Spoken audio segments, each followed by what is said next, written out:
Continuando entonces con la explicación de patología, el día de hoy vamos a ver las inflamaciones agudas y crónicas. En primer lugar, es importante definir el proceso de la inflamación. Es una reacción que se genera a nivel sistémico, a nivel local, y es una reacción que ocurre gracias a una infección. Es por eso que está así. Es una reacción que ocurre frente a una infección, con la finalidad de eliminar bacterias, hongos o eliminar agentes patógenos y tejido muerto, ¿no? En este caso también puede ser con la finalidad de reparar el tejido. Y vamos a tener al final del video cómo se va a reparar este tejido. Bien, iniciemos definiendo la inflamación aguda. El proceso de la inflamación aguda es menor a un proceso de 7 días, que principalmente está causado frente a agentes lesivos. Entonces, frente a una inflamación aguda, el cuerpo va a tener una respuesta, que en este caso van a ser las respuestas vasculares, el proceso de la migración de los leucocitos para que vayan a fagocitar el agente lesivo o el agente patógeno de la bacteria para que se pueda mejorar el cuerpo. Como hay una migración, también debe haber una activación de leucocitos y además una reacción sistémica, ¿no? Una reacción que el cuerpo hace para eliminar a los agentes patógenos. Entonces, la respuesta vascular, la migración, la activación de leucocitos y la reacción sistémica va a ir hacia el proceso de la infección. Como está yendo el proceso de la infección, va a ser un mecanismo, va a ser una serie de mecanismos las cuales van a interactuar para que se pueda fagocitar el agente patógeno y para que el cuerpo mantenga su homeostasis. Entonces, acá hay algo importante a destacar, que a veces un proceso de inflamación daña más que un proceso de infección. ¿Y dónde lo vamos a ver principalmente? En la hepatitis de tipo A, principalmente en los adultos, causando así una insuficiencia hepática por la destrucción de hepatocitos por el proceso de inflamación. ¿Pero por qué ocurre esto? Porque el sistema inmunológico del adulto está desarrollado, por lo cual el proceso de inflamación va a ser mucho más mayor que el proceso de la infección. Bien, continuando, tenemos ahora signos clínicos de la inflamación aguda. Y estos se caracterizan por 4, que va a ser el dolor, el calor, el rubor y el tumor. Tumor lo definimos como el aumento del tamaño, el aumento del volumen. No tumor como cáncer, no nos olvidemos eso. Tumor y cáncer no es lo mismo. Sin embargo, el tumor se puede dividir en benigno y maligno. Ahora, el rubor. El rubor quiere decir el color rojizo que se encuentra dentro de ¿no? Dentro de la inflamación. Y en este caso es causado por el proceso de la vasodilatación, por la presencia de los glóbulos rojos. El calor por la sangre caliente y por los demás procesos celulares que ocurren, ¿no? Para el aumento del calor dentro de la inflamación. Y el dolor por la liberación de potasio y la bradicinina. Además también va a estar intervenido las prostaglandinas para el dolor y lo vamos a ver más adelante. Bien, hablábamos de en este caso, una respuesta vascular, ¿no? Entonces vamos a especificar más a detalle cómo se da esta respuesta vascular. Esas reacciones vasculares que van a tener, en este caso va a estar principalmente compuestas por proteínas plasmáticas, vasos sanguíneos, elementos celulares y extracelulares del tejido conectivo. Sin embargo, también vamos a tener una reacción celular, en este caso de los neutrófilos, los monocitos, los eosinófilos, los linfocitos, los basófilos y las plaquetas. En este caso, recordemos que todos son provenientes de la médula ósea roja, ¿no? Que en este caso se componen de células hematopoyéticas. Y para recordar que las plaquetas son fragmentos de células de los megacariocitos. En este caso, recordemos la diferencia de una médula ósea roja con una médula ósea amarilla. Una está compuesta por tejido adiposo y la otra por células hematopoyéticas. Bien, ahora, para destacar la importancia en acá de la reacción celular de los neutrófilos. Los neutrófilos van a ser los predilectos a una inflamación aguda. ¿Qué quiere decir esto? Que los neutrófilos son los primeros en ir en defensa frente a una inflamación aguda. Recordemos esto. ¿Cuál es el leucocito utilizado en la inflamación aguda? Son los neutrófilos. Y otra cosa para recordar es que las plaquetas van a estar tanto intervenido como en la cascada de coagulación y como en los factores de inflamación. Y lo vamos a ver más a detalle. Bien, entonces, ¿cómo funciona este proceso de inflamación? Tiene un proceso, en este caso, molecular, ¿no? Que en este caso van a ser los componentes de la inflamación aguda, ¿no? ¿Qué es lo que va a ocurrir? Bien, vamos a tener en primer lugar que va a ocurrir el proceso de la inflamación y todo va a estar regulado por el proceso llamado quimiotaxis, que no es más que el llamado celular. La quimiotaxis es el proceso de llamado celular. En este caso, cuando hablábamos que los neutrófilos son los primeros en responder frente a una inflamación aguda, entonces los neutrófilos necesitan salir hacia el medio exterior del endotelio, en este caso de un capilar, para que vayan a atacar, ¿no? Entonces es lo que va a generar que aumente la permeabilidad del endotelio. Es decir, si acá está un capilar, ¿no? Y acá está nuestro neutrófilo, y acá de repente está un agente patógeno. Este va a querer salir, y por lo cual va a causar una ruptura de endotelio, ruptura del capilar, por lo cual va a aumentar, ¿qué cosa? La permeabilidad del capilar. Es por eso que aumenta la permeabilidad del capilar. Entonces, también cuando se rompe el capilar, recordemos que acá hay otras sustancias, no solo neutrófilos, hay sustancias líquidas. Y vamos a hablar en este caso también de dos presiones importantes, de la presión hidrostática y de la presión oncótica, que están dentro de los capilares. Si recordamos cómo se llaman esas fuerzas que van a estar descritas por la ley de Starling, ¿no? No nos olvidemos de eso. Entonces, si se abre el capilar en este caso, no solo va a salir neutrófilos, sino van a salir otras sustancias, lo que va a generar principalmente edema, que es la acumulación del líquido intersticial. No nos olvidemos. Bien, hablábamos del proceso de la vasodilatación y cómo está mediado el proceso de la vasodilatación y para qué sirve. Al aumentar el proceso de la vasodilatación, aumenta también el proceso de la permeabilidad, por lo cual es mucho más fácil al neutrófilo salir dentro del capilar. Entonces, cuando el proceso de vasodilatación se vuelve más permeable el capilar, aumenta la viscosidad y también aumenta por la vasodilatación por la presencia de los neutrófilos. Además, por la presencia de mayor sangre y en este caso también va a estar regulado principalmente por la histamina, por el óxido nítrico y por el aumento de la permeabilidad y por el mayor viscosidad de la sangre. No nos olvidemos, histamina, óxido nítrico, mayor permeabilidad y mayor viscosidad. Bien. Entonces, en este caso describíamos, ¿no?, de las presiones hidrostáticas, presiones oncóticas, y la diferencia de estas, recordemos que es de 8 a 10 milímetros de mercurio. La presión hidrostática en la fisiología normal es de 35 milímetros de mercurio, y la presión oncótica es alrededor de 25 milímetros de mercurio. La diferencia de estas es de 8 a 10, ¿no?, como mencionaba. Sin embargo, ¿qué es lo que ocurre a nivel de una vena? En este caso, a nivel de la arteriola o un capilar de la arteria, la presión hidrostática es mayor que la presión oncótica. Y al revés es en la vena. En acá vamos a encontrar que la presión hidrostática es mucho menor que la presión oncótica. Entonces son inversamente proporcionales. Sin embargo, ¿qué es lo que ocurre en un estado patológico, en un estado de la inflamación aguda? Que la presión hidrostática va a ser mucho mayor que la presión oncótica. Sin embargo, la presión hidrostática va a ser mayor que la presión hidrostática en un estado fisiológico, pero la presión oncótica se va a mantener igual que una fisiología normal. Entonces, si hay mayor presión hidrostática, va a salir mayor agua, va a salir mayor líquidos. Entonces, es lo que ocurre dentro de, explicando en una fisiopatología, ¿no?, de inflamación aguda.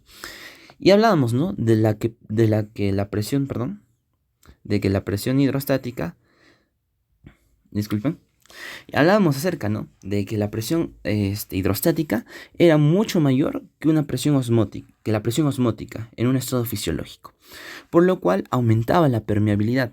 Uno, por el daño endotelial, por la lesión dependiente de los leucocitos al buscar la bacteria, los neutrófilos, es decir, que quieren salir los neutrófilos como locos para ir a fagocitar a la bacteria. Entonces eso también causa daño endotelial. Va a causar el aumento de la permeabilidad del capilar. Y en este caso también de la transitosis, que es las moléculas internas que salen, ¿no? En este caso no solo neutrófilos salen, sino otras sustancias. Además también por lesión directa y por la formación de nuevos vasos sanguíneos, lo cual hace que el capilar sea mucho más permeable porque son nuevos. ¿Qué quiere decir esto? Que no están bien desarrollados para que tengan esa resistencia capilar adecuada que se quiere. Entonces, ¿cómo aumenta la permeabilidad del capilar? Por daño endotelial, por lesión directa, por la transitosis, por la lesión dependiente de leucocitos al buscar la bacteria y por la formación de nuevos vasos sanguíneos. Bien, es importante comprender todos estos términos para entender adecuadamente la inflamación aguda. Ya hablábamos en este caso de la inflamación de la reacción vascular, ¿no? Que ocurre a nivel vascular. Ahora vamos a hablar lo que ocurre a nivel celular. Como en este caso ya es que quiere salir el neutrófilo, ¿no?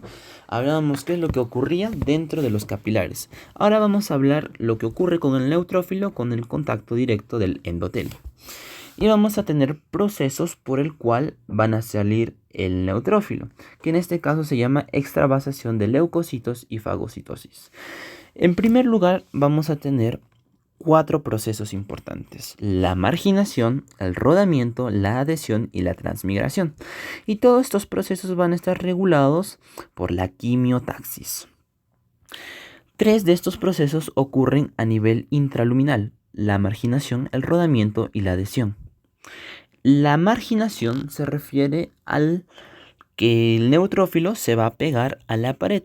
En este caso van a sacar los receptores, van a estar en este caso intentándose pegar a la pared en una primera instancia, para después que rueden. ¿Y para qué va a servir que ruede en este caso el neutrófilo?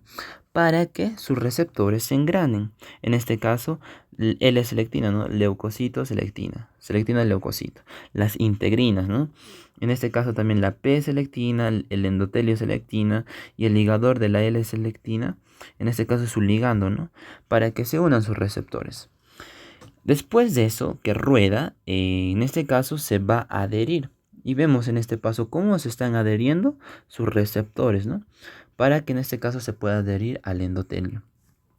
Y finalmente va a ocurrir el proceso de la transmigración.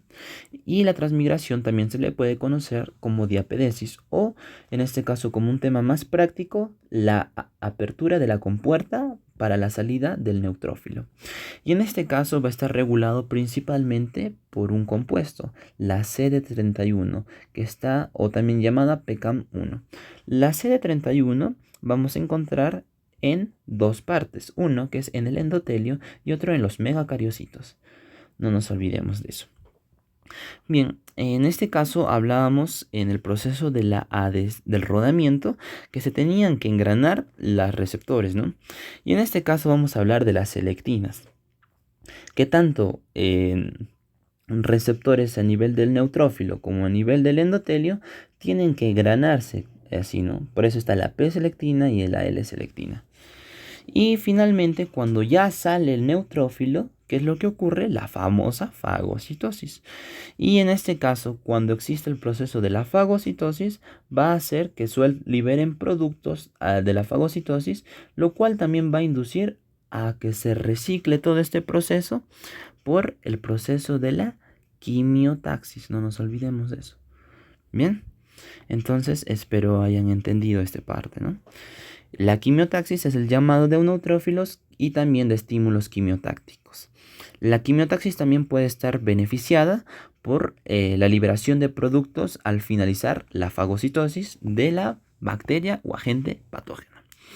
Bien, ahora para explicar de manera breve: marginación, rodamiento, adhesión, migración, fagocitosis. Liberación de productos nuevamente hace que reciclen el proceso por la quimiotaxis, no nos olvidemos. Ya hablábamos acerca de la reacción vascular, de la reacción celular. Ahora vamos a hablar de las moléculas de adhesión de endotelio y leucocitos, ¿no? Lo que hablábamos en este caso, ¿no? Adhesión. ¿Cómo es que se adhieren y cuáles son los receptores que permiten la adhesión, ¿no?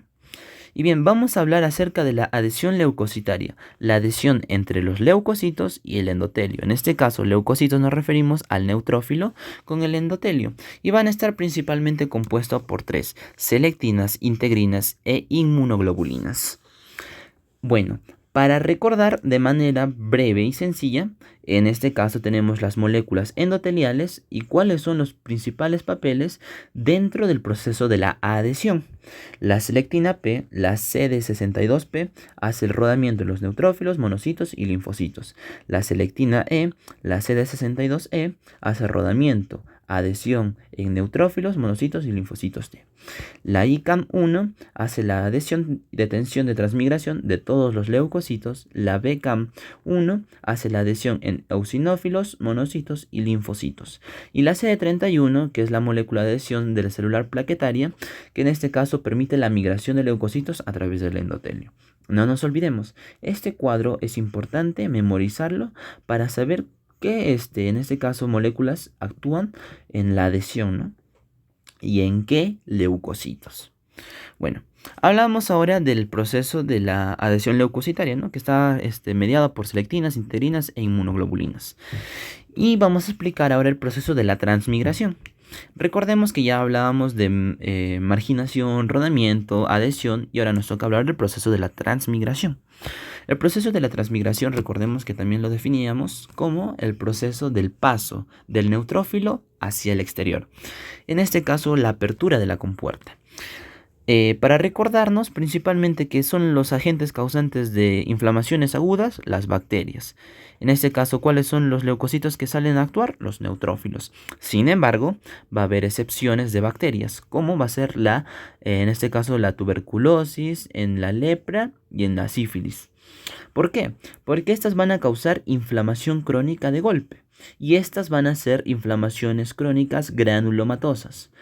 Y en este caso ya no van a actuar los neutrófilos, van a actuar los linfocitos y los macrófagos. En este caso los monocitos, que son los nombres, es el nombre de los macrófagos en la circulación.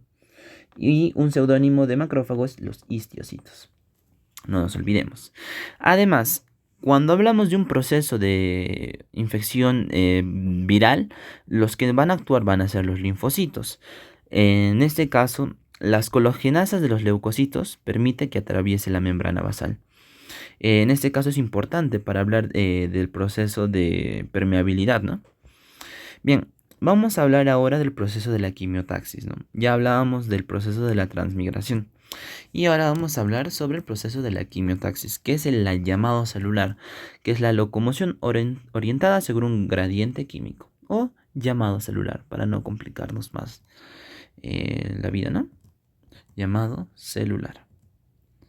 Bien, hablábamos que el proceso en este caso de la quimiotaxis estaba regulado principalmente por la respuesta, en este caso, de los productos liberados por los neutrófilos al fagocitar. Otra cosa que me olvidaba acá hablar de la transmigración y para hacerles recordar nuevamente que en este caso vamos a tener en la transmigración, ¿cuál es el agente importante que tenemos que recordarnos? Es el CD31 o PCAM1, no nos olvidemos de eso, que son los encargados de la apertura, ¿no? En este caso del endotelio, no nos olvidemos de esa parte.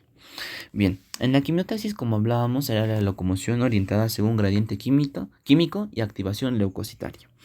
Entonces, en este caso vamos a tener una respuesta quimiotáctica y esta respuesta quimiotáctica va a ser según el grado con el cual reaccionan los leucocitos frente a alguna inflamación. Y en este caso vamos a dividirlo por granulocitos. Los granulocitos, no nos olvidemos que está compuesto por neutrófilos, eosinófilos y basófilos, las cuales actúan en minutos frente a una inflamación aguda. Los monocitos, que actúan de 24 a 28 horas, que no nos olvidemos que no son más que los macrófagos, ¿no? Y los linfocitos recién se activan cuando el problema no se ha resuelto. Y una pregunta, ¿qué causa la respuesta quimiotáctica? En este caso, lo que causa son sustancias exógenas y endógenas. ¿Qué quiere decir esto? Que existen factores que son provenientes del exterior y provenientes del medio interno. En sustancias exógenas vamos a encontrar los productos bacterianos, ¿no? Por eso son, en este caso de las bacterias, son de afuera, no nos corresponde a nosotros. Y sustancias endógenas como el complemento, los leucotrienos y las citoquinas. Dentro de las citoquinas encontramos las interleuquinas. No nos olvidemos, en sustancias endógenas vamos a encontrar los complementos, los leucotrienos y las citoquinas. Y en sustancias exógenas son los productos de las bacterias. Ahora, como nota, los quimiotrayentes se unen a la proteína G transmembrana para atraer más neutrófilos. En este caso, el proceso de la quimiotaxis se unen a la proteína G para atraer neutrófilos. Bien, ya hablábamos acerca del proceso de la quimiotaxis. Ahora es importante ver cómo es que se activan los leucocitos, cómo se activan para que lleguen a fagocitar al agente bacteriano. Vamos a tener en este caso tres principales formas de la activación de leucocitos. Una que es por medio de efectores, que en este caso van a ser por microorganismos, productos celulares, complejos antígeno-anticuerpo y por las citoquinas. En los microorganismos, por las bacterias, ¿no? Que es lo que principalmente causa inflamación aguda. Productos celulares, complejo antígeno-cuerpo. Recordemos cuál es el anticuerpo más abundante dentro del cuerpo, es las inmunoglobulinas. ¿Y de dónde provienen las inmunoglobulinas? De los linfocitos B y de las células plasmáticas, que finalmente son las que producen más inmunoglobulina. Dentro de los eventos celulares también de cómo se activan los leucocitos, vamos a tener que el evento celular del aumento de calcio citosólico va a causar el proceso de lesión celular, y lo vimos en el anterior video. Y además que cuando aumenta el calcio citosólico, también va a ser una activación de enzimas, tanto de la proteincinasa como la fosfolipasa. Y vamos a verlo más a detalle, esas dos enzimas, cuando hablemos de los procesos de inflamación, ¿no? El mecanismo como tal. Y como respuestas funcionales a la degradación de fosfolípidos, como les mencionaba, la degradación de fosfolípidos está principalmente originado por la enzima fosfolipasa, lo cual como producto tiene el ácido araquidónico. Como finalidad del ácido araquidónico va a formar los leucotrienos y los tromboxanos. Y vamos a explicar cuáles son sus funciones de los leucotrienos y tromboxanos también. Frente al proceso de la degranulación de enzimas lisosomales, que también recordemos que los lisosomas contienen dentro de su contenido enzimas digestivas, lo cual va a ayudar al proceso de la fagocitación. Y también en este caso va a ser la activación de la vía oxidativa, lo cual va a aumentar el ciclo de Krebs. Y recordemos que dentro del ciclo de Krebs, como producto de desecho, tenemos a los radicales libres. Y estos radicales libres, como aumenta el ciclo de Krebs, también va a aumentar el número de radicales libres, porque está aumentando el ciclo de Krebs. Y recordemos que los radicales libres con los neutrófilos se unían para poder fagocitar de manera más fácil y sencilla a un agente bacteriano. Es de aquí de donde viene la importancia de los radicales libres, ya que los radicales libres pueden ser buenos o pueden ser malos dependiendo de la situación que se requiera. Bien, ahora hablamos de la secreción de citoquinas, de las famosas secreciones de las interleuquinas y la regulación de moléculas de adhesión de leucocitos, que son en este caso las selectinas, ¿no? En el proceso de adhesión de los neutrófilos. Bien, ahora vamos a explicar acerca del proceso de la fagocitosis. ¿Qué quiere decir fagocitosis? Es el proceso de eliminación de agentes nocivos realizadas por neutrófilos y macrófagos, y se implica en tres pasos. En primer lugar, el reconocimiento y la unión de partículas. Para comer algo, para nosotros tenemos que reconocer y primero, en este caso, ver, ¿no? Si está bien o si está mal, ¿no? Es igual. Los neutrófilos hacen un reconocimiento y una unión de partículas para que puedan, en este caso, fagocitar. Siguiendo a eso, después de reconocer, miren acá estamos viendo cómo reconoce, ¿no? Está reconociendo. Después de eso va a ocurrir un proceso de interiorización o también llamado invaginación, la cual es formar una vacuola, en este caso una vesícula. ¿Cómo se está formando, no? El fagosoma con microbio ingerido se formó la vacuola. Y finalmente vamos a tener que esta vacuola va a llevar a la bacteria a su citoplasma y dentro de su citoplasma va a ocurrir el proceso de muerte y degradación. ¿Por qué contenidos? Uno, por las enzimas lisosomales y otro que mencionábamos ya, ¿no? Por la presencia de radicales libres que se unen a los neutrófilos para poder degradar al agente patógeno, ¿no? Y finalmente acá vemos la muerte de microbios por enzimas lisosomales y por los fagolisosomas y también por la intervención de los radicales libres. Bien. En este caso, el proceso de fagocitosis va a ser mucho más sencilla si es que están opsonizados. ¿Qué quiere decir esto? Que van a tener mucho más complementos inmunoglobulinas, los cuales va a permitir que el proceso de fagocitar sea mucho más sencillo. ¿Y qué características debe cumplir para que sea opsonizado? Es que debe tener mayor número de complementos, mayor número de inmunoglobulinas y el factor de lectina de unión amanosa debe estar activado, ya que va a ser la inductora de la activación del complemento, del 1 al complemento 20, que son 20 complementos en total. Para recordar cuáles son los leucocitos más utilizados, vamos a tener en este caso los neutrófilos, eosinófilos, basófilos, monocitos, linfocitos B y linfocitos T. Los neutrófilos miden alrededor de 12 a 14 micras, cuentan con un solo núcleo, 3 a 5 lóbulos, no tienen preferencia por alguna tinción histológica y frente a actividades patológicas, los marcadores inmunohistoquímicos tenemos a la CD15 y a la mieloperoxidasa en médula ósea frente a una leucemia mieloide.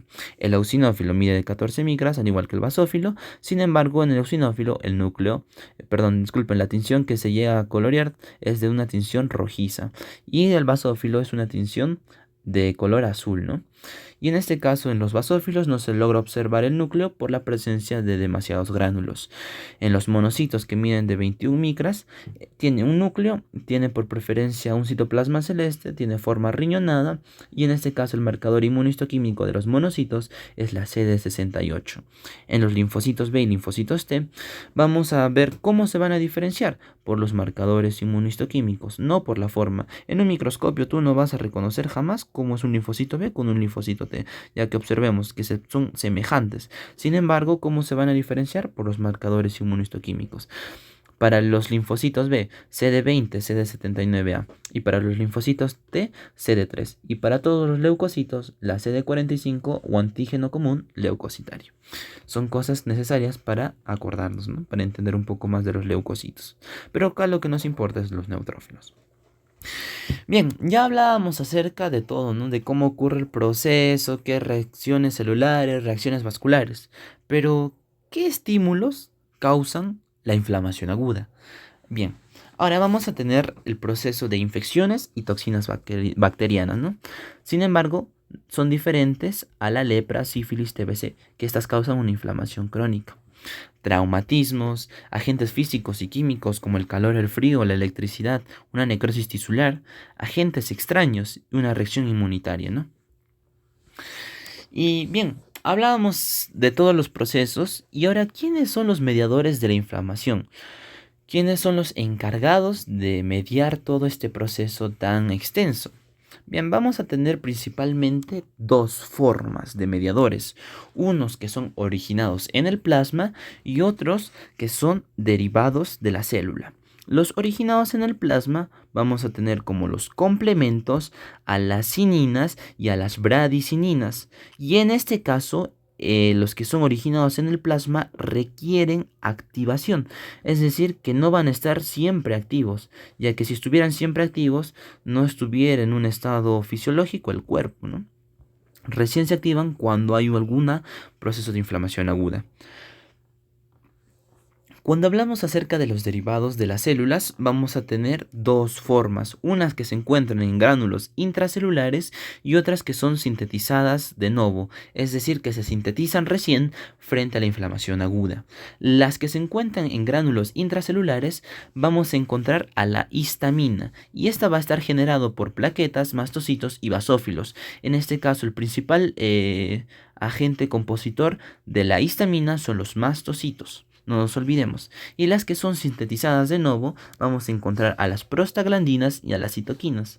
Y estas se sintetizan recién cuando lo necesitamos, o sea, frente al proceso de inflamación aguda. Bien. Ahora vamos a pasar con el mecanismo de acción, ¿no? Vamos a ver cómo funciona en este caso todos estos mediadores químicos. El mecanismo de acción es que va a ser la unión a receptores en células diana, una actividad enzimática directa e intermediarios del daño oxidativo, en este caso los radicales libres. Ahora, otra teoría que debemos manejar es que un mediador estimula a otro mediador. Un mediador puede estimular a una célula o puede estimular a varias células. Y todas en este caso, las células que hablábamos acá, ¿no? Los mediadores de la inflamación tienen de vida de media corta, ya que recordemos que si estuvieran vivos varias horas ya no estarían en estado normal el cuerpo, ¿no? Todo este mecanismo de acción que les hablo es, en este caso, de los mediadores celulares, no nos olvidemos, mediadores celulares. Bien. Entonces acá vamos a explicar en este caso el mecanismo de acción de los mediadores celulares. Recordemos que hay mediadores celulares y mediadores plasmáticos. Los mediadores celulares, recordemos que unos se encuentran en gránulos dentro de la célula y otras que son sintetizadas de nuevo. Dentro de los gránulos que se encuentran estamos la histamina, la serotonina y las enzimas lisosomales. La histamina, que está producida por los mastocitos, basófilos, plaquetas, la serotonina por las plaquetas, las enzimas lisosomales por los neutrófilos y macrófagos. No nos olvidemos esto de las enzimas lisosomales cuando hablamos de cuáles son los dos principales leucocitos encargados de la fagocitación, que son los neutrófilos y macrófagos. No nos podemos confundir y podemos poner eosinófilos, basófilos, no, porque los dos únicos que contienen ese proceso o esa facilidad de fagocitar son los neutrófilos y los macrófagos. Es por eso que tienen las enzimas lisosomales.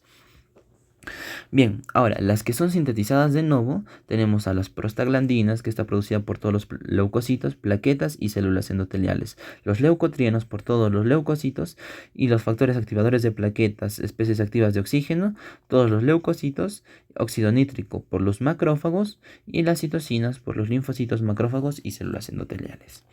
Bien, ahora para hablar a nivel plasmático. A nivel plasmático de los mediadores, vamos a tener que la fuente principal es el hígado, ¿no? Los hepatocitos.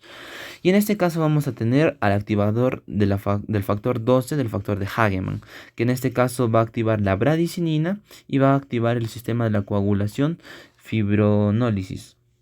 En este caso, recordemos que el factor 12 es un mediador de la cascada de coagulación y lo vamos a ver más a detalle en la siguiente diapositiva. Y bien, en este caso también a nivel plasmático se van a activar los complementos como el complemento 3A, el complemento 5A, el complemento 3B y el complemento 5B9. Bien, y entonces acá hay algo importante que también quiero detallarles y quiero que se recuerden.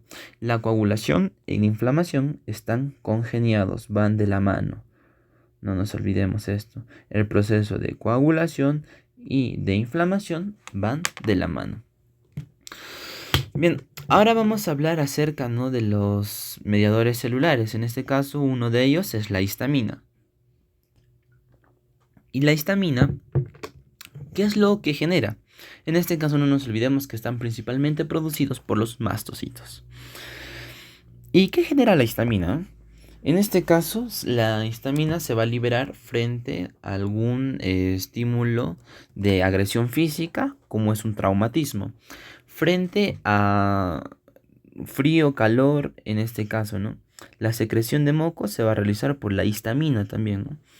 Cuando tenemos frío principalmente, por las anafilotoxinas, que están compuestos por una anafilaxia, que es una reacción exagerada frente a la exposición de un agente. de las citoquinas por la interleuquina 1, interleuquina 8 y también por los neuropéptidos, ¿no? Por los neuropéptidos. Bien, ahora hablábamos de otro mediador celular que en este caso viene a ser la serotonina, por cual estaba originado por las plaquetas. La serotonina está originada por plaquetas y células enterocromafines, que la serotonina permite tener una acción similar a la histamina. En este caso es un mediador vasoactivo, que en este caso es vasodilatador, tiene similar acción a la histamina y en este caso las plaquetas secretan serotonina en contacto con colágeno, trombina, adenosindifosfato y complejos anticuerpo, ¿no? No nos olvidemos esto. ¿Cuándo se van a secretar serotonina? Cuando las plaquetas estén en contacto con colágeno, trombina, complejo antígeno anticuerpo y adenosindifosfato. Y el factor activador plaquetario va a inducir a la liberación de serotonina. En este caso vamos a tener que recordar, ¿no?, que el proceso de coagulación e inflamación van de la mano. Y ahora, el famoso complemento. Si recordamos para qué servía el complemento, el sistema de los complementos, era para que se pueda opsonizar. En este caso, para que la fagocitosis sea con mayor facilidad. Además, el complemento va a aumentar la permeabilidad vascular y también va a elevar el proceso de la quimiotaxis.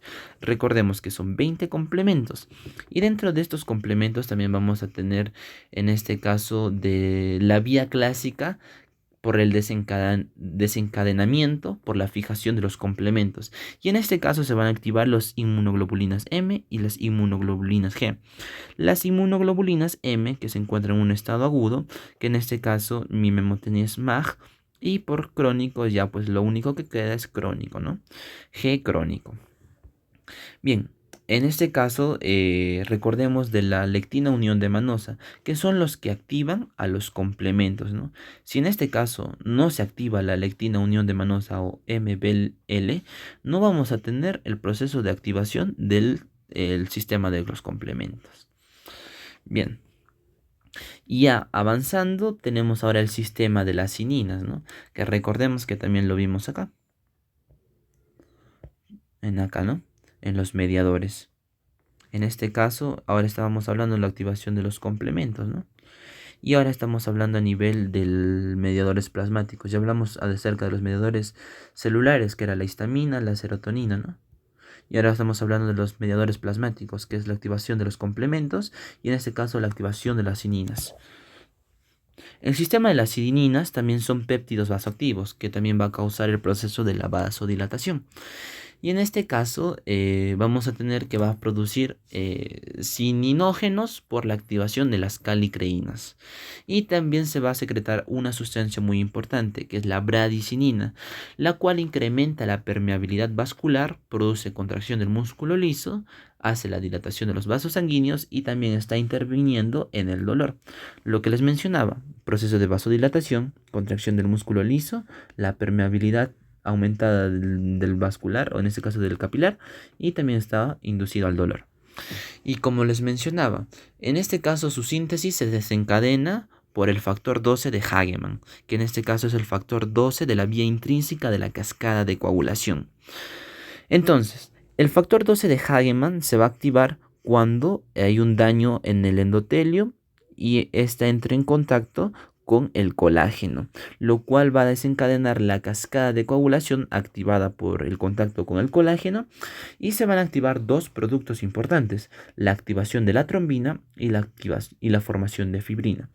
La activación de trombina va a ser el eslabón entre la coagulación y el proceso de inflamación, y lo vamos a entender a detalle, y la formación de fibrina.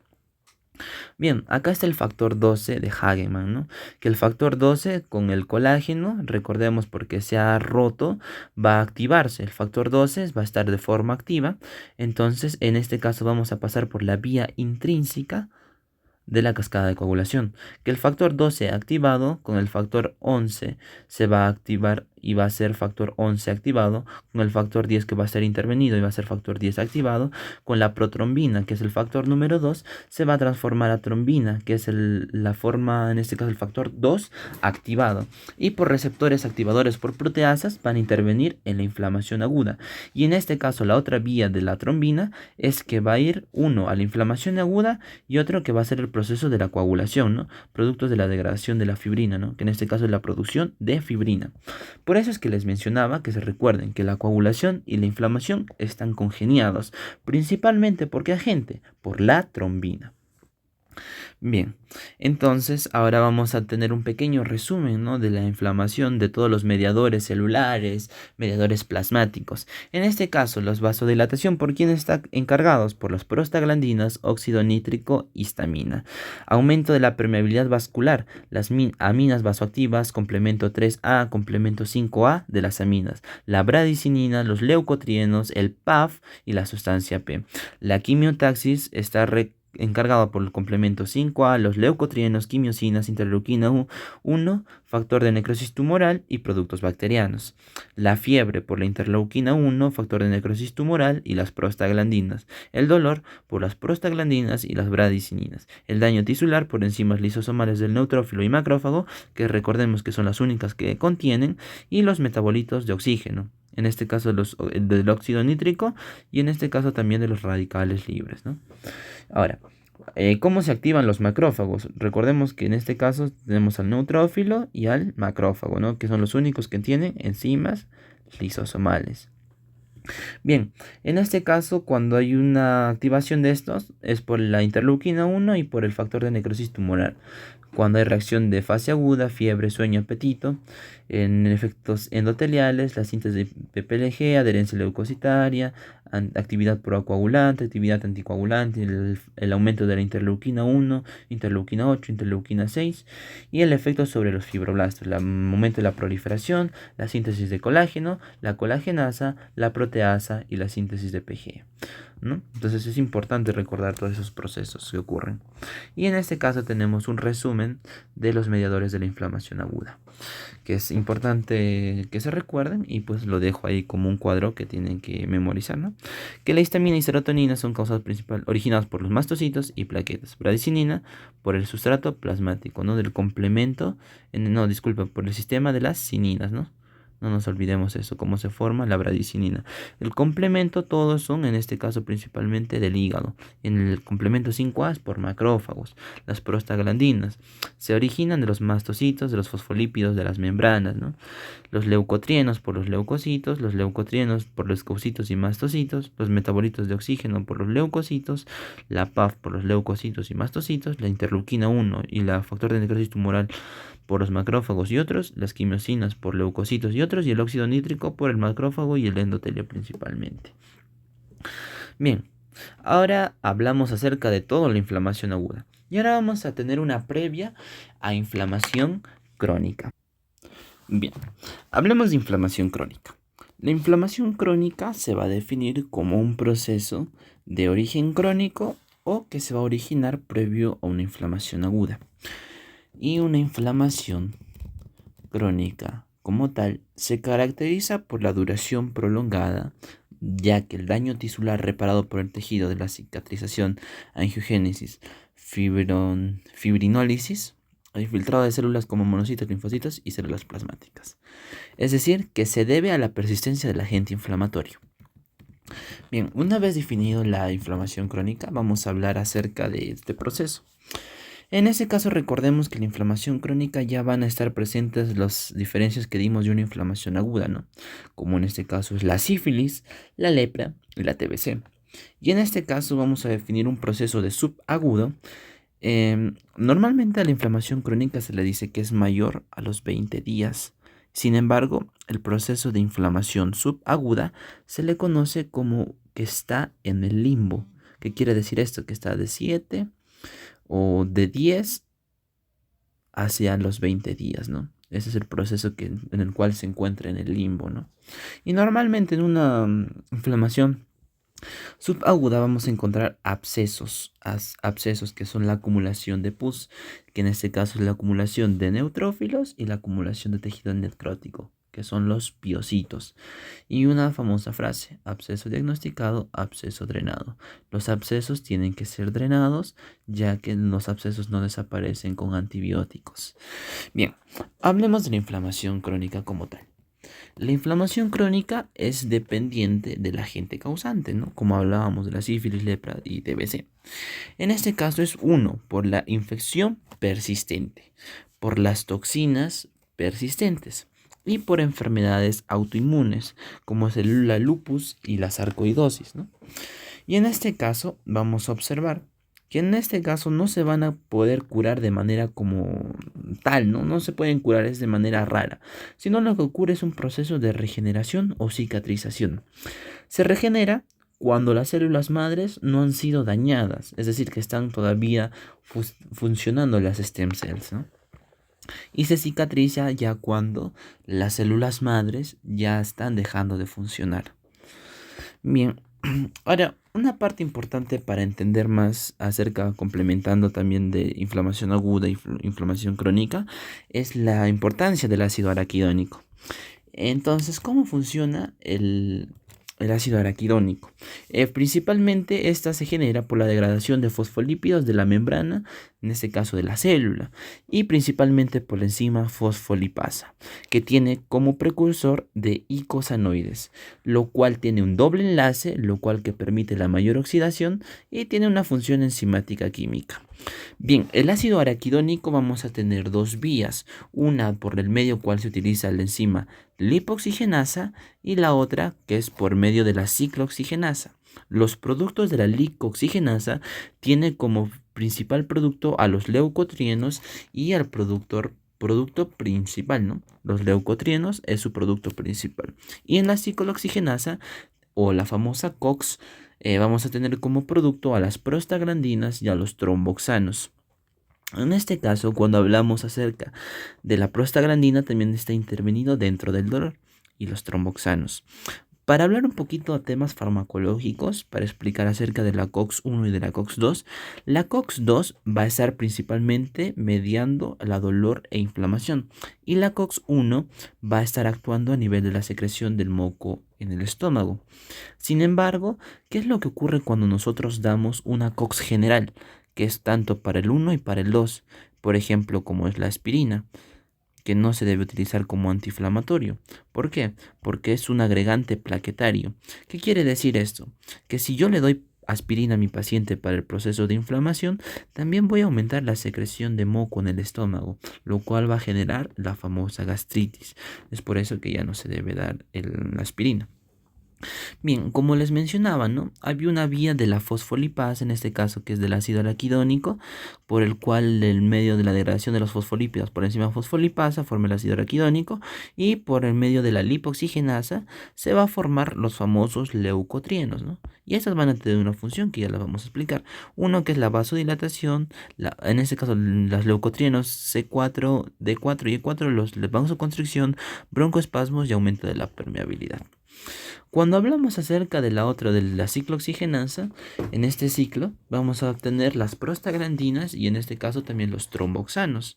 Y la prostaglandina, en este caso vamos a tener como causantes de vasodilatación, inhibe la agregación plaquetaria. El tromboxano causa vasoconstricción, promueve la agregación plaquetaria.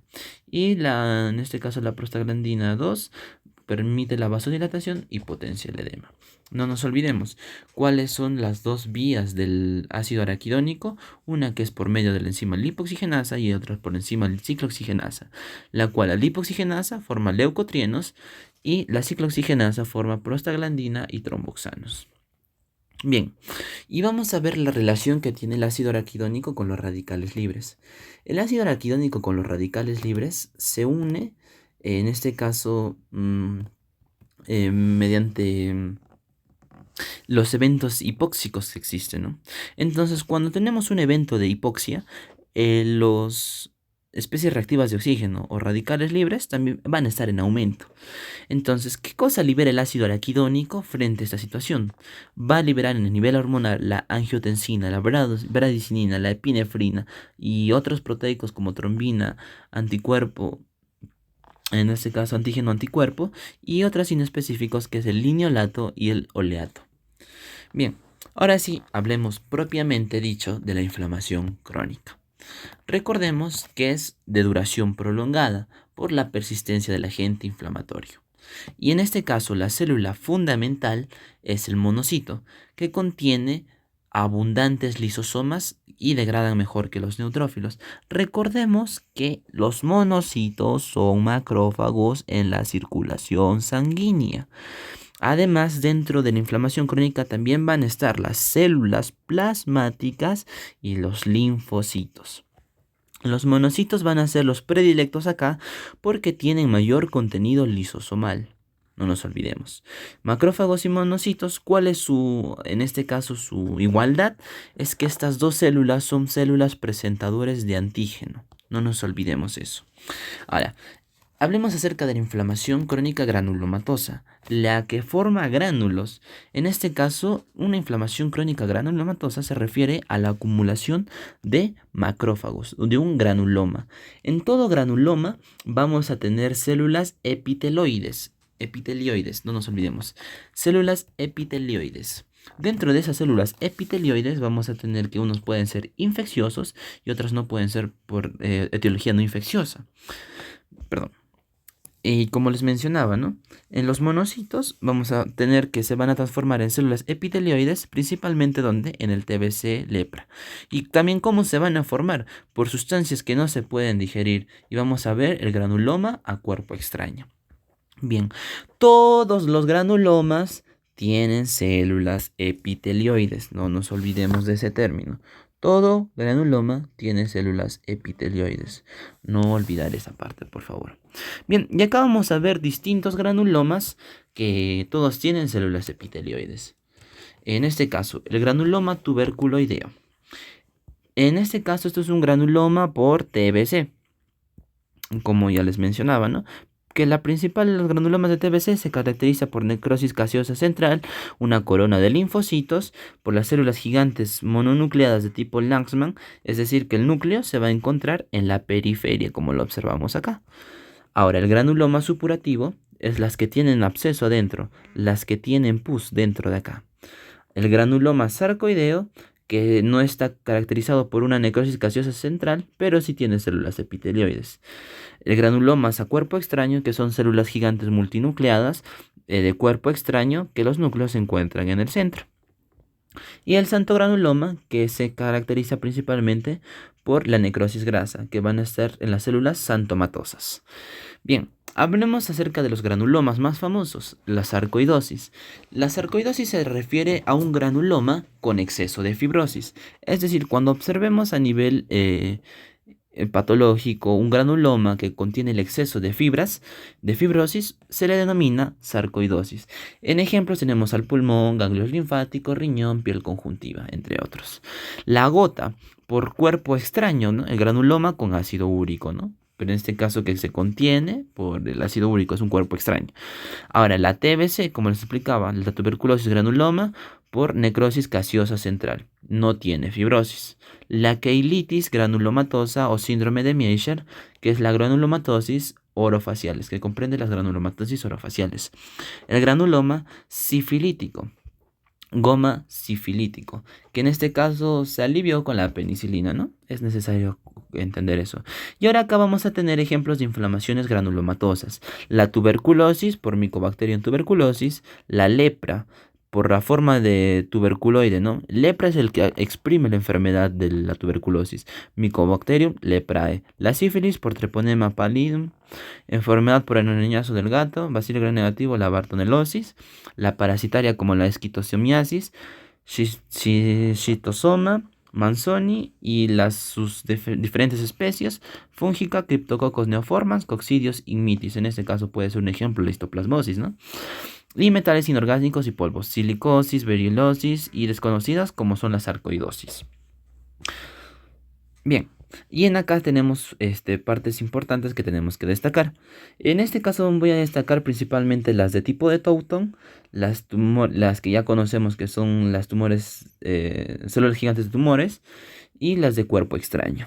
Cuerpo extraño, las de tipo Lanzmann, la de Warthin, Finkelney, Janssen, células gigantes de Warthin y Finkelney. Y esas son las que vamos a destacar en este caso, ¿no? En primer lugar, en este caso, las de tipo Taunton van a estar en la necrosis grasa. Vamos a ver que va a tener una forma de halo alrededor, ¿no? En este caso vamos a observar cómo tiene una forma de un anillo. A diferencia de las células gigantes de tumor, que va a tener más condensado en el centro, ¿no? Podemos observar que está mucho más condensado a diferencia de la de tipo Taunton, que se va a encontrar también en las células santomatosas. También va a estar presente acompañada de los macrófagos santomatosos, con las células gigantes de tipo Taunton, no nos olvidemos. Bien, ahora las de cuerpo extraño, las células gigantes multinucleadas de cuerpo extraño, núcleo en el centro, y la de Lanzmann que están en la periferia. Ahora, en este caso, cuando tenemos la de Warthin y Finkelney células gigantes, principalmente se parece una forma de racimo, ¿no? Entonces vamos a ver que esta va a estar también presente en las infecciones. Bien, ahora para destacar esta parte, las células gigantes de tipo Lanzmann, recordemos que están en la periferia, las de macrófagos santomatosos, que también se le pueden decir células espumosas, ¿no? Como tal, no forman granulomas, pero van a estar presentes en enfermedades como la aterosclerosis, la formación de las placas ateromáticas. Y estas células espumosas o macrófagos santomatosos van a estar en relación con las células gigantes de tipo Taunton. En este caso, se van a relacionar todo por la famosa, necrosis grasa. Y en este caso también se van a formar las células gigantes de tipo de cuerpo extraño por material extraño. Entonces, todas estas funciones, fusión de células, ¿no? Todo lo que observamos acá es la fusión de todos los macrófagos, ¿no? Es cómo se forman estas células gigantes multinucleadas, ¿no? Las células gigantes de tipo Taunton, las células gigantes de tipo Lanzmann, así es como se forman todas estas, ¿no? Es una fusión de macrófagos. Bien, ya estamos terminando y vamos a pasar a algo importante.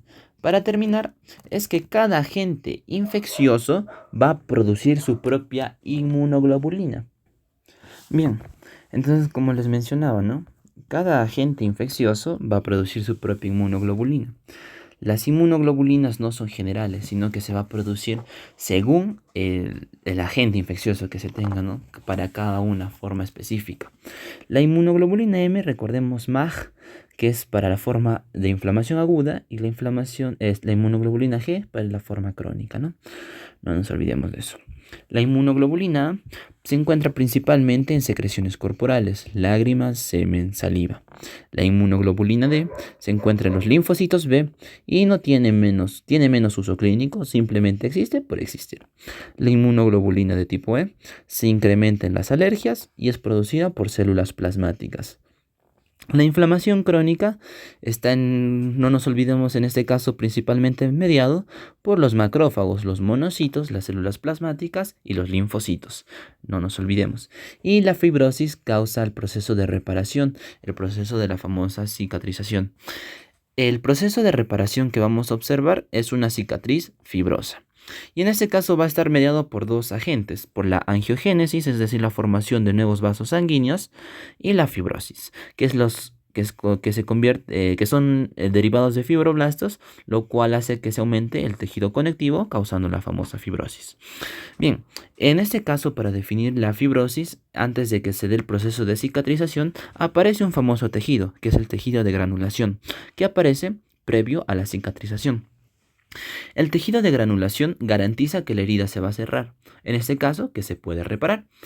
Entonces, es importante ver, ¿no? Si es que vemos nosotros que en una lesión o en una herida que ya ha estado dañada, ¿no?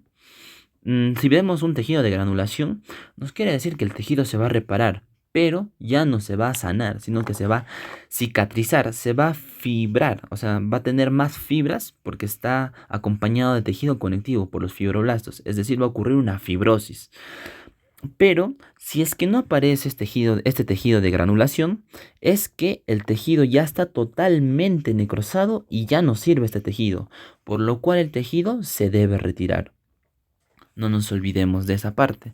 Si es que aparece el tejido de granulación, es que se puede aún reparar.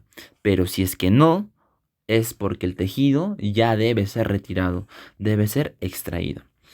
Bien, entonces hemos observado todo acerca del proceso de la inflamación aguda, inflamación crónica, mediadores, cómo se funcionan las reacciones endoteliales, reacciones celulares, cómo ocurre la vasodilatación, cómo se produce, ¿no? Todo este proceso de inflamación, desde lo más simple a lo más complejo.